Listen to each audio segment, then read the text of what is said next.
সকাল বন্ধুরা, কেমন আছো তোমরা সবাই? আশা করি ভালো আছো। আমিও ভালো আছি তোমাদের ভালোবাসায়। আমি অর্চনা চলে এলাম তোমাদের সামনে নতুন একটা ভিডিও নিয়ে। ভিডিওটি স্কিপ না করে পুরো দেখার অনুরোধ রইল বন্ধুরা। প্লিজ তোমরা আমার পাশে থেকো, একটু সাপোর্ট করো। তোমাদের সাপোর্ট খুব দরকার আমার। সকালে উঠে মুখ ধুয়ে সবাই দাঁত ব্রাশ করে এলাম সবাই চা বিস্কিট খেতে। মেয়েগুলো বলছে মা আমাকে একটু চা দাও না, আমি চা করেছি খাবো। তারাও বলছে চা খাবে। লিকার চা করেছি তো তাই তারা চাইলেও আমি দিয়েছি, না হলে দিতাম না। দুধ চা করি আমি, আজকে লিকার চা করেছি, দুধটা ঘরে ছিল না তাই লিকার চা করে খাচ্ছি। বিস্কিট চা খেয়ে নিব, তারাও বিস্কিট চা খাচ্ছে। ছেলেকে একটু খাওয়ার করে খাইয়ে দিবে।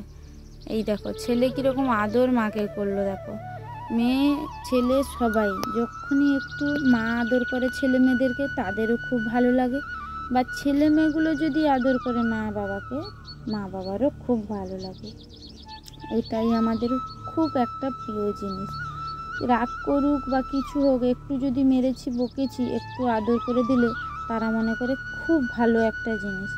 মা একটু আদর করে দিল, সব রাগ কষ্ট তাদের মেরেছি যে সেগুলোও ভুলে যায়। বা তারা যদি কোনো কারণে আমাকে বিরক্ত করেছে, আমি রেগে গেছি, তারা যদি একটু আমাকে এসে আদর করে দেয় সেটাও আমি ভুলে যাই। এটাই হচ্ছে মা বাবা সন্তানদের সম্পর্ক। যত যাই হোক না কেন বন্ধুরা, যখনই দেখবে একটু বাচ্চাদের আদর করা হবে কি বাচ্চারা মাকে একটু এসে ভালোবাসবে আদর করবে, সব কিছু ভুলে যাওয়া যায়। মনে যত কষ্ট আছে কি আমরা কি কষ্ট করে কিভাবে চলছি সেগুলো সব ভুলে যাওয়া যায় যখন বাচ্চা কাচ্চা এসে একটু মা বাবার পাশে আদর খায় বা আদর দেয়। তো দেখতেই পাচ্ছ বন্ধুরা, এই যে চা বিস্কুট সবাই খাচ্ছে, ছেলেটাকেও খাওয়াচ্ছি, আমি নিজেও খাচ্ছি। না হলে এক একজনকে খাইয়ে আবার নিজে লাস্টে খেতে তো অনেকটা টাইম চলে যায়। আরও বাগানে জল দেওয়া, ঘরের কাজ আছে, মেঘ বৃষ্টি হলে বাগানে জল পড়ে না। এই দেখো তোমাদের একটা জিনিস দেখালাম, দেখো বড় মেয়েকে ছোট মেয়ে খাইয়ে দিচ্ছে। এটা ইচ্ছে করে হচ্ছে তাদের। সে মেয়ে বলছে, বড় মেয়ে খাচ্ছিল একটু একটু করে, তার ইচ্ছে নেই খেতে, চায়ে সব বিস্কুট ভেঙে ফেলে দিয়েছে, দিয়ে চামচ এনে তুলে তুলে খাচ্ছে। ছোটো মেয়ে বলছে দে আমাকে দে, আমি খাইয়ে দিব। তাদের আবার ভালোবাসা দু বোনের দেখে এই ছেলের অবস্থা দেখো। ছেলে একবার আমার উপরে শুয়ে যায়, একবার নিচে শুয়ে যায়, এরকম করতে করতে সকালে 2 ঘন্টা বন্ধুরা কেটেই গেল এইখানে। 2-3 ঘন্টাই কেটে গেল বলতে গেলে এইখানে। আর কাজ করব কখন? ছেলেটা না ঘুমালে কিছু করতেই পারবো না, কেননা ছেলেকে ধরার তো কেউ নেই। বড় মেয়েটা ধরে যেদিন টিউশন স্কুল থাকে না, এখন তো স্কুল বন্ধ, টিউশন থাকে না, তখন সে একটু ধরে, অনেকটা হেল্প করে, ছেলেকে ধরে নিয়ে খেলে বসে দিলে আমি কোনো কাজ করিনি। নাহলে একা তো, তার বাবা তো চলে যায় দোকানে, সকালে উঠলেই দোকানে চলে যায়, কে ধরবে কে করে দিবে, একটা কাজ করারও কেউ নেই, আর ছেলেকে নিয়ে বসারও কেউ নেই। এই যে চাটা খাওয়া শেষ হয়ে গেছে, দিয়ে মেয়ে বলল মা আমার মাথাটা বেঁধে দাও। তার মাথাটা এই যে বেঁধে দিচ্ছি।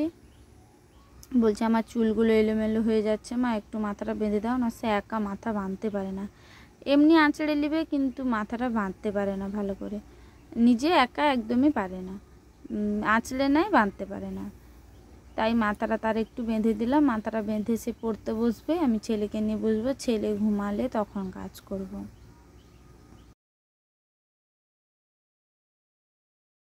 অনেক কাজ পড়ে আছে, মানে এই যে বাগানে জল দিতে হয়, ছেলেকে ঘুম পাড়িয়ে দিয়ে বাগানে জল দিই। বৃষ্টি হলে বাগানে জল পড়ে না, একটু বড় কাজ একটা কমে, না হলে বাগানে জল দিতে হয়। ছেলেটাকে ঘুম পাড়িয়ে দিয়ে জল দিই, না হলে তার দিদি ধরে জল দিই। তার দিদি না থাকলে আমার জায়েদের কাছে বা আমার এখানে কাছে ননদের বাড়ি আছে, তাদের ঘরে ছেলেকে রেখে দিয়ে আমি জল দিতে যাই। অনেকটা সময় জল দিতে টাইম লাগে, 1 ঘন্টা 2 ঘন্টা করেই বেশি সময় চলে যায় বাগানে জল দিতে। বেশি রোদ হলে একটু ভিজিয়ে জল দিতে হয়, বৃষ্টি হলে হালকা জল দিতে হয়। বৃষ্টিটা হলে ভালো, জলটা যখন জোরে বৃষ্টি হয় তখন জলটা দিতে হয় না, খুব ভালো হয়। এই দেখো বন্ধুরা, চা খেয়ে চায়ের যে বাসন টাসন সব পড়েছিল, রাতের কিছু বাসন পড়েছিল, সেইগুলো সব মেজে ধুয়ে পরিষ্কার করে রেখে দিলাম। তারপরে চলে এলাম, কাপড়গুলো কালকে ধোয়া ছিল, কাল রাতে ধুয়ে রেখেছিলাম। যখন যেরকম টাইম পাই কাজ করে রাখি, কেননা অনেকটা কাজ তো একা সামলাতে পারি না, তাই রাতে কখন করে রাখি কিছু কাজ, কখন সকালে করি, যখন যেরকম পারি কাজ করে রাখি। যে আমাকে টাইমে করতে হবে সেরকম আমিটা করি না, যে সকালেই কাপড় ধুতে হবে সেরকম কোনো ব্যাপার নেই। আমার টাইম সকালে না হলে আমি কি করব। রাতে টাইম হয়েছে, ছেলে ঘুমিয়ে গেলে ফাঁকা থাকি, তখন কিছু কাজ করে রাখি। এরকমই আমাকে কাজ করতে হয়, এছাড়া আমি কাজ করতে পারি না বন্ধুরা। এতক্ষণ পরেই এলাম তোমাদের সামনে, দেখতেই পেলে সকালে এত কাজ করে দেখালাম, যতটা পেরেছি ততটা দেখেছি। এখন আমি বাড়ি থেকে আসার সময় তোমাদেরকে জানাতে পারিনি, এসে এখানে দোকানে বাজার করতে এসেছি, দোকানে এসে তোমাদেরকে জানিয়ে দিচ্ছি কি বাজার করলাম, কোথায় এসেছিলাম, সবটা গিয়ে বাড়িতে বলছি। এই যে বন্ধুরা, বাজার থেকে চলে এলাম, বাজার করে নিয়ে ছেলেকে জায়ের কাছে ছেড়ে দিয়ে গেছিলাম, বাড়ি চলে এলাম। এসে বাজার কী কী নিয়ে এসেছি তোমাদেরকে দেখাচ্ছি। দেখো, চাল কুমড়ো এনেছি, বাঁধাকপি এনেছি, উচ্ছা, লঙ্কা, ঢেঁড়স, কুমড়ো, আলু, বেগুন, রসুন, পেঁয়াজ, আদা, আটা প্যাকেট নিয়ে এসেছি, মশলা, গরম মশলার প্যাকেট একটা, দুধের প্যাকেট একটা নিয়ে এসেছি, দোকানে ছিল।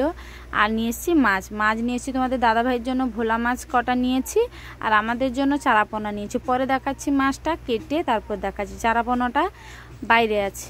এই যে রেডি করে নিয়েছি সব কেটে, চাল কুমড়ো তরকারি হবে, এই যে উচ্ছে আলু ভাজা হবে, আর একটা তোমার কি বলে মাছের টক হবে, আর এই যে তোমাদের দাদাভাইয়ের ভোলা মাছ ভাজা হবে, আমাদের মাছের টক হবে। এই যে রান্নার ফাইনাল লুক, চাল কুমড়োর তরকারি, তারপরে আছে গিয়ে তোমার ভোলা মাছের ভাজা, তারপরে এই যে উচ্ছে আলুর ভাজা। মেয়েগুলো খায় না, আমরা দুজন খাবো তো অল্প করেই করেছি উচ্ছে আলুর ভাজাটা। আর আছে মাছের টক, ঢেঁড়স আর কুমড়ো দিয়ে মাছের টক করেছি, লেবু দিয়ে টক করেছি বন্ধুরা, আমসি টক খাইনি, লেবু দিয়েই টক করেছি। এই যে সারাদিনের পরে লাস্টে তোমাদের কাছে সন্ধ্যাবেলা এসেছি বন্ধুরা, সন্ধ্যা মানে 9টা বাজে এখন। তোমাদের সামনে আর সারাদিনের কাজ দুপুর পর্যন্ত দেখেছি, তারপরে বিকালের কাজকর্ম কিছুই দেখাতে পারিনি। ছেলে এত বিরক্ত করেছিল, ছেলেকে নিয়ে একটু রাস্তার দিকে ছেলেকে ঘোরাতে নিয়ে গেছিলাম, তাই জন্য ভিডিও করতে পারিনি। রাতে আবার এলাম তোমাদের কাছে ভিডিওটা শেষ করতে, তাই সেইটাই বলছিলাম। বলছে মেয়ে এত চিৎকার করছিল, ছেলে মেয়ে দুজনেই চিৎকার করছিল, তার দু ভাই বোন খেলছিল, চিৎকার করছিল, তাই সেই ভয়েসটা তোমাদেরকে দিতে পারিনি, পরে ভয়েস দিয়ে দিচ্ছি আমি। তো আমার ভিডিওটা দেখার জন্য অসংখ্য ধন্যবাদ। এইভাবে আমাকে প্লিজ সাপোর্ট করো, পাশে থেকো। টাটা বাই, শুভরাত্রি। তোমাদের সাথে দেখা হচ্ছে পরের একটা নেক্সট ভিডিওতে। সবাই ভালো থেকো, সুস্থ থেকো।